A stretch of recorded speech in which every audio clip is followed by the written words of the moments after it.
بسم اللہ الرحمن الرحیم۔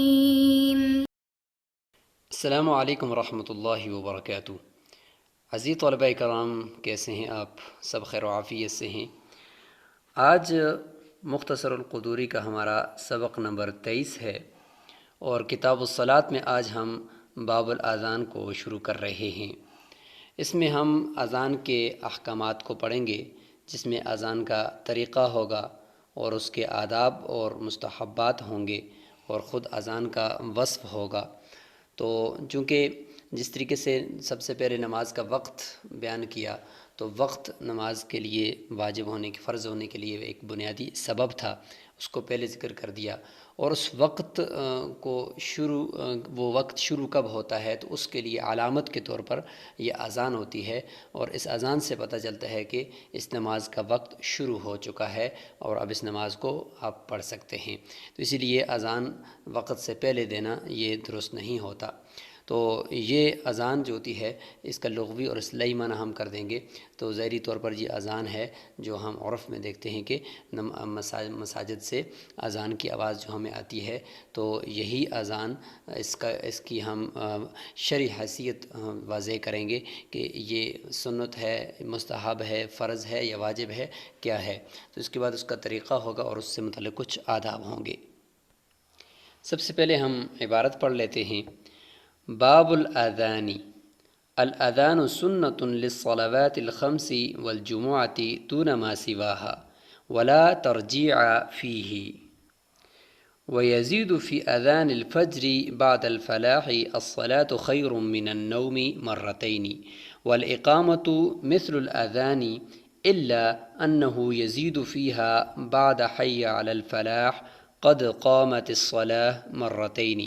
ويترسل في الأذان ويحضر في الإقامة، ويستقبل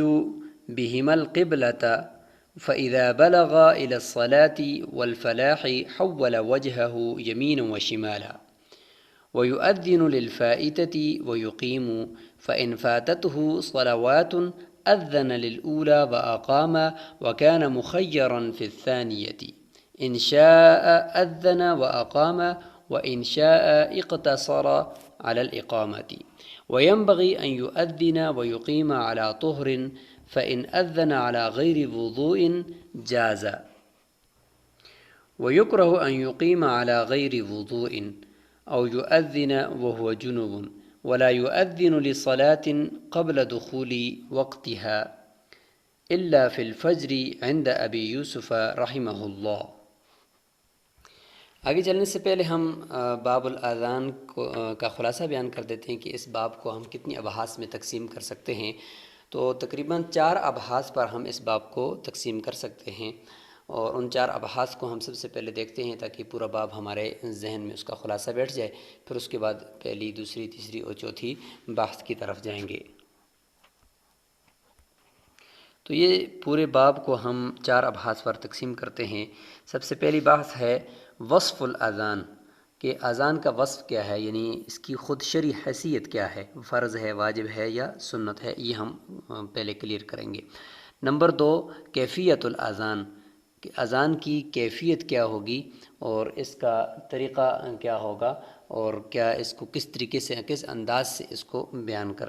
بولنا ہے اور اس کی کلمات کو ادا کرنا ہے۔ نمبر 3،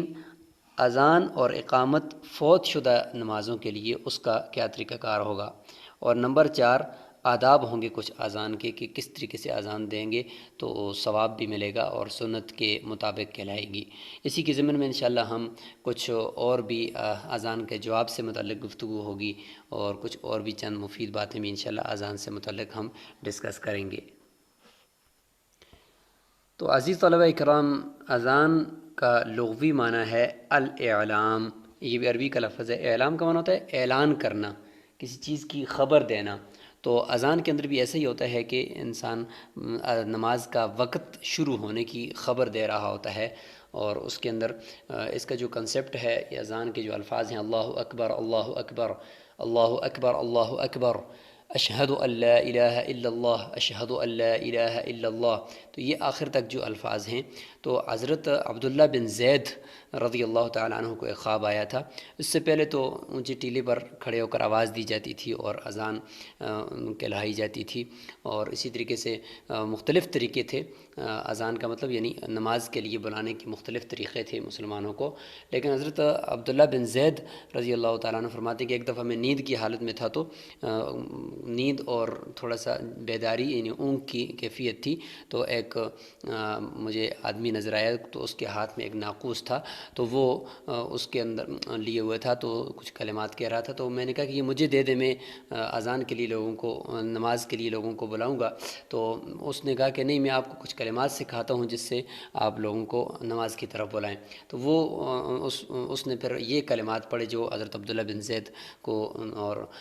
یاد ہو گئے۔ پھر انہوں نے اقامت کی بھی الفاظ پڑھے جس میں قد قامت الصلاۃ تھا۔ تو اس طریقے سے انہوں نے صبح اپنا خواب بیان کیا۔ اس طریقے سے اور صحابہ کرام کو بھی خواب آیا تھا، تو حقیقت میں وہ اللہ تعالیٰ کی طرف سے ایک فرشتہ تھا جس نے ان کو یہ کلمات سکھائے تھے۔ تو یہ حضرت عبداللہ بن زید رضی اللہ تعالیٰ عنہ کا ابتداً واقعہ جو تھا وہ حدیث کی مبارکہ میں مشہور تھا۔ تو اس میں الاعلام یعنی نماز کی طرف بلانے کا ایک اعلان ہے اور ایک خبر دینا ہے۔ اصطلاحاً اس کی لغوی اصطلاحی تعریف ہے اعلام مخصوص، یعنی ایک مخصوص قسم کا اعلان ہے، فی اوقات مخصوصۃ، مخصوص اوقات کے اندر۔ ظاہر ہے کہ 5 وقت کی نماز جو جماعت کے ساتھ ادا کی جاتی ہے مسجد کے اندر، تو اس کے لیے ہے، نہ کہ سنتوں کے لیے، نہ کہ باقی نوافل وغیرہ کے لیے، اور نہ ہی وطر اور اسی طریقے سے عیدین یا دوسری کسی نماز کے لیے، بلکہ 5 وقت کی نماز جو فرض نماز ہے صرف اس کے لیے۔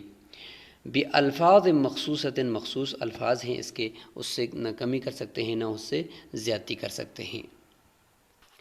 تو باب کے کو شروع کرتے ہیں، اور سب سے پہلا جو ہم نے 4 اس کے ابحاث کی تھیم، سب سے پہلی بات ہے وصف، یعنی اذان کا وصف کیا ہے۔ تو الاذان سنت، تو شریعت میں، شریعت مطہرہ میں اذان یہ سنت مؤکدہ علی الکفایہ ہے، مطلب علی الکفایہ کہ جس طریقے سے جنازہ جو ہوتا ہے وہ فرض کفایہ ہوتا ہے، کہ مطلب گاؤں میں سے یا محلے میں سے کوئی ایک آدمی اگر اس میں شریک ہو جاتا ہے تو سب سے وہ فرض ساقط ہو جائے گا۔ تو اسی طریقے سے محلے کے اندر اگر ایک جگہ پر یا پورے گاؤں ہے اس میں ایک جگہ پر اگر اذان ہو گئی ہے تو سب سے اس سنت کو ہم یہ سمجھیں گے کہ سب سے وہ سنت ساقط ہو گئی ہے، اور اگر کوئی ایک بھی اذان نہ دے تو سب کے اوپر یہ سنت کو چھوڑنے کا گناہ ہوگا۔ اس طریقے سے اس کا انکار کرنے والے، کیونکہ یہ چونکہ اذان اسلام، شعائر اسلام میں سے ہے اور ایک بہت بڑے رکن کی طرف دعوت دینے کا ایک ذریعہ ہے، سبب ہے، تو اسی لیے اس کا اگر انکار کرنے والے ہوں گے تو صحابہ کرام فرماتے ہیں کہ ان کے ساتھ باقاعدہ قتال کرنا چاہیے جو اذان کا انکار کر دیں یا بالکل اس کو نہ دیں۔ تو الاذان سنت، اور یہ سنت ہدا ہے، یعنی حضور صلی اللہ علیہ وسلم کی سنتوں میں سے ہے، عادی سنتوں میں سے نہیں ہے یا زوائد میں سے نہیں ہے، بلکہ وہ سنتیں ہیں جن کے اوپر حضور صلی اللہ علیہ وسلم نے تاکید فرمائی ہے۔ تو الاذان سنت، لیکن کس کے لیے سنت ہے، کون کون سی نمازوں کے لیے ہے؟ فرمایا للصلوات الخمس، 5 نمازوں کے لیے، یعنی وہ جو 5 فرض نمازیں ہیں، فجر، ظہر، عصر، مغرب اور عشاء، والجمعۃ، اور چھٹا ہے جمعہ، تو یہ جمعہ کی نماز کے لیے یہ اذان سنت ہے۔ دون ما سواہا، سوائے ان کے علاوہ دوسری، مطلب وطر ہے، تراویح ہے، صلاۃ جنازہ ہے، عید ہے، کسوف ہے، خسوف ہے، ان کے لیے اذان سنت نہیں ہے۔ ولا ترجیع فیہ، اذان کے اندر ترجیع نہیں ہے۔ رجع یرجع، ترجیع کا مطلب ہوتا ہے دہرانا، بار بار کرنا، لوٹانا۔ تو ترجیع کا مطلب یہ ہوتا ہے کہ اشہد ان لا الہ الا اللہ اور اشہد ان محمد رسول اللہ، ان کو شہادتین کہتے ہیں۔ ان شہادتین کو پہلے 2 مرتبہ، 2 مرتبہ دونوں کو آہستہ پڑھیں، اور پھر 2 مرتبہ ان کو اونچی آواز سے پڑھیں، تو یہ ڈبل ان کو پڑھا جائے، تو یہ اس کو ترجیع کہتے ہیں۔ تو احناف کہتے ہیں کہ ہمارے نزدیک یہ ترجیع نہیں ہے، اور شوافی کہتے ہیں کہ ہمارے نزدیک ترجیح ہے، کہ ان کے نزدیک دونوں طرف احادیث ہیں اور دلائل ہیں، ہم اس کی طرف نہیں جاتے، تو ترجیح اسے کہتے ہیں۔ وَيَزِيدُ فِي أَذَانِ الْفَجْرِ، اور زیادہ کرے گا اذان فجر کے اندر بعد الفلاحی یعنی حی علی الفلاح کے بعد، بعد الفلاحی حی علی الفلاح کے بعد الصلاۃ خیر من النوم، معنی اس کا ہے کہ نماز نیند سے بہتر ہے، اس کا اضافہ کرے گا مرتینی 2 مرتبہ۔ تو اس طریقے سے ویسے تو اقامت کے 17 کلمات ہیں اور اذان کے 15 ہیں، لیکن فجر کی اذان میں یہ 2 کلمات کی وجہ سے وہ بھی 17 کلمات بن جاتے ہیں۔ تو یہ ہو جائے گا فجر کی اذان۔ تو یہ کب اس کا اجرا ہوا، یہ الصلاۃ خیر من النوم کا؟ تو ایک مرتبہ حضرت بلال رضی اللہ عنہ نے اذان دی اور پھر آ کر حضور صلی اللہ علیہ وسلم کو خبردار کرنا چاہا، تو پتہ چلا کہ آپ صلی اللہ علیہ وسلم آرام فرما رہے ہیں، تو حضرت بلال کی زبان سے یہ نکلا کہ الصلاۃ خیر من النوم۔ تو اس پر آپ صلی اللہ علیہ وسلم نے چونکہ سن لیا تھا تو فرمایا یہ کیا ہی اچھے کلمات ہیں، ان کو فجر کی اذان میں شامل کر دیا جائے، چونکہ اس وقت انسان نیند کی حالت میں ہوتا ہے تو یہ الفاظ اسی نماز کے ساتھ مناسب لگتے ہیں۔ والاقامۃ مثل الاذان، اور فرمایا کہ جو اقامت ہے وہ اذان ہی کی طرح ہے، اس میں کوئی بہت زیادہ فرق نہیں ہے۔ جس طریقے سے اس میں 2 مرتبہ کلمات کو دہرانا ہے تو اس میں بھی 2 مرتبہ کلمات کو دہرانا ہے، الا لیکن چند فرق یہاں پہ ہم بیان کر دیتے ہیں اقامت اور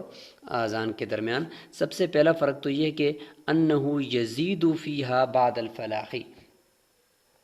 کہ اذان کے اندر تو قد قامت الصلاۃ تو نہیں ہے، لیکن اقامت کے اندر یہ ہے کہ وہ زیادہ کرے گا فیہا، اقامت کے اندر بعد الحی علی الفلاح، حی علی الفلاح کے بعد کیا چیز اضافہ کرے گا؟ قد قامت الصلاۃ، کہ تحقیق نماز کھڑی ہو گئی، نماز کے لیے صفیں باندھ دی گئیں، مرتینی 2 مرتبہ۔ تو یہ اقامت اور اذان کے درمیان ایک فرق ہو جائے گا۔ دوسرا فرق یہاں پہ جس کے ساتھ ہی باب کا دوسرا حصہ بھی شروع ہو گیا ہے، جس کو ہم کہہ سکتے ہیں کیفیت اذان، کیفیت یہاں سے شروع ہو چکی ہے کہ وَيَتَرَسَّلُ فِي الْأَذَانِ، کہ اذان کے اندر ترسیل کرے گا، مطلب یہ کہ ٹھہر ٹھہر کر درمیان میں وقفہ کرے گا، مثلا اللہ اکبر اللہ اکبر،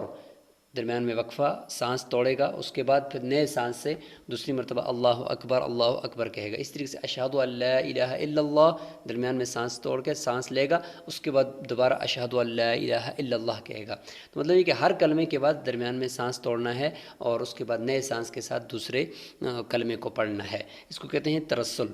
اور وَيَحْضُرُ فِي الْإِقَامَةِ، اور تسلسل کرے گا اقامت کے اندر، یعنی اقامت کے اندر ایسا نہیں ہے کہ اللہ اکبر درمیان میں وقفہ کرے، ہاں تھوڑا سا سکتہ تو کرے گا لیکن اس میں سانس کو نہیں توڑے گا۔ مثال کے طور پر اللہ اکبر اللہ اکبر اللہ اکبر اللہ اکبر،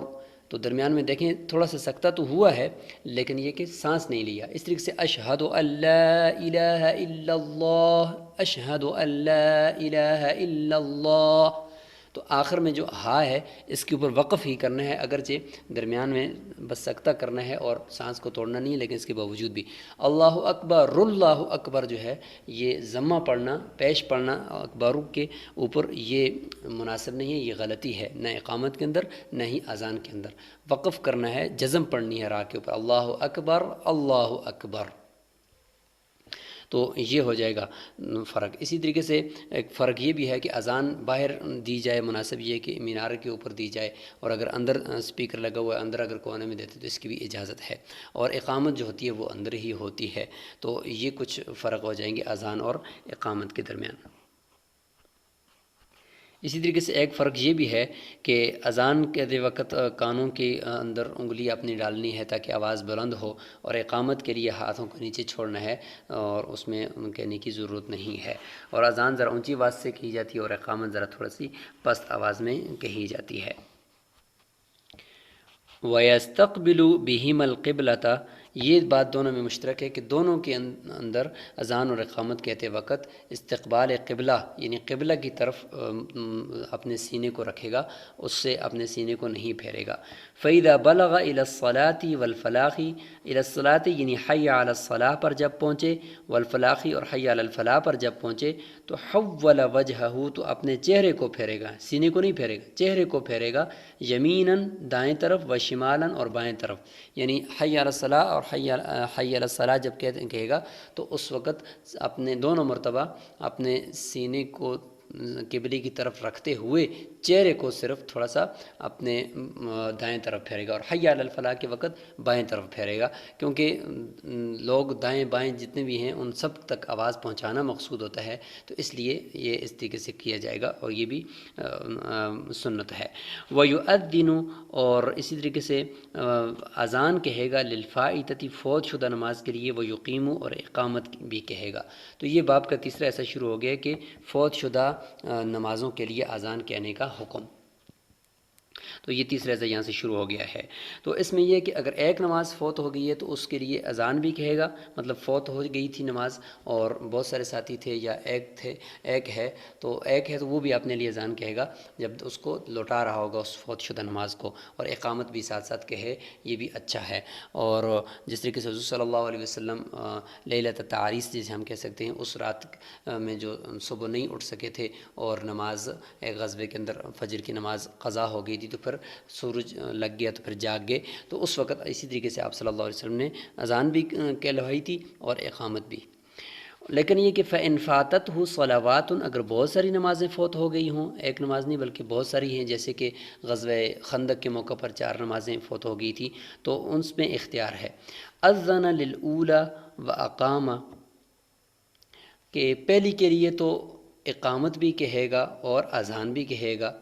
وَكَانَ مُخَيَّرًا فِي الثَّانِيَةِ، اور دوسری نماز جو ہوگی اس میں اس کو اختیار دیا جائے گا،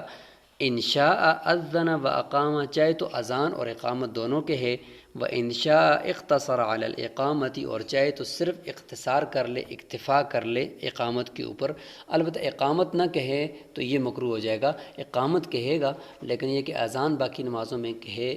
یا نہ کہے، ان دونوں میں اس کو اختیار ہے۔ وَيَنبَغِي أَن يُؤَذِّنَ، یہاں سے کچھ اذان کے آداب شروع ہو گئے ہیں، یہ باب کا چوتھا حصہ آپ اس کو کہہ لیں۔ وَيَنبَغِي أَن يُؤَذِّنَ وَيُقِيمَ عَلَى طُهْرٍ، مناسب یہ ہے، بہتر یہ ہے کہ اذان اور اقامت دونوں پاکی کی حالت میں ہونے چاہیے، یعنی بے وضو آدمی نہ ہو اور جنبی نہ ہو۔ فَإِنْ أَذَّنَ، اگر اذان اعلیٰ غیر وضو کے بغیر اس نے کہہ دی ہے، ٹائم پورا ہو رہا تھا اور چلا گیا اور اذان اس نے کہہ دی، جازہ، یہ جائز ہے، اس کی گنجائش ہے۔ وَيُكْرَهُ أَن يُقِيمَ عَلَى غَيْرِ وُضُوءٍ، لیکن اقامت کہنا بغیر وضو کے مکروہ ہے، یہ اس میں کراہت آ جائے گی، کیونکہ اذان اگر بغیر وضو کو کہی ہے تو درمیان میں نماز سے پہلے جا کر وضو کرنے کا ٹائم ہوتا ہے، لیکن اقامت اگر بغیر وضو کو کرے گا تو پھر اس کے بعد اقامت کہہ کر پھر جا کر وضو کرے گا تو نماز میں تاخیر ہو جائے گی، اس لیے فرمایا کہ یہ مکروہ ہے۔ او یؤذن وہو جنب، اور دوسری کراہت یہ بھی ہے، مکروہ ہے اس آدمی کی اذان دینا جو جنبی ہو، یعنی حالت جنابت کے اندر ہے، اس کے اوپر غسل واجب ہے اور وہ جا کر اذان کرے، تو یہ بھی مکروہ ہے۔ ولا یؤذن لصلاۃ، اور کسی ایک اذان نماز کے لیے اذان نہیں کہے گا قبل دخول وقتها، اس کے وقت کے داخل ہونے سے پہلے، ابھی وقت آیا ہی نہیں ہے، پہلے اذان کہہ دی جائے تو یہ درست نہیں ہے۔ الا فی الفجر عند ابی یوسف، امام ابو یوسف رحمۃ اللہ کے نزدیک فجر کی نماز میں اگر وقت سے پہلے اگر اذان دے دی تو وہ اذان کافی ہے، لیکن فتویٰ دوسرے ائمہ احناف کے قول پر ہے، یعنی امام ابو حنیفہ اور امام محمد رحمہ اللہ کے قول پر، کہ نہیں، اس میں بھی یہ ہے کہ اگر وقت سے پہلے اذان دے دی ہے تو اس اذان کا اعادہ کرنا ہوگا۔ تو یہاں پر کچھ آداب کے ساتھ ہی یہ باب الاذان مکمل ہوتا ہے، آگے شروط صلاۃ شروع ہو جائے گا، اور اذان کے جواب سے متعلق بات کر لیتے ہیں کہ اذان کا جو جواب ہے وہ اسی طریقے سے جو الفاظ مؤذن کہے وہی الفاظ کہنے ہیں، اور اس کے ساتھ ہی جو آخر میں حی علی الصلاح حی علی الفلاح ہے تو اس میں ایک قول تو یہی ہے کہ وہی الفاظ کہے جائیں، اور دوسرا یہ کہ حی علی الصلاح کے اوپر اور حی علی الفلاح لا حول ولا قوۃ الا باللہ کہا جائے، اور قد قامت الصلاۃ اگر اقامت کا جواب دے رہے تو قد قامت الصلاۃ کے اندر بھی یہی کہ اقام اللہ و ادامہا، یہ الفاظ کہے جائیں، اور یہ کہ الصلاۃ خیر من النوم کی جگہ پر صدقتا و بررتا یہ کہا جائے، یہ ہو جائے گا جواب۔ اور آخر میں جواب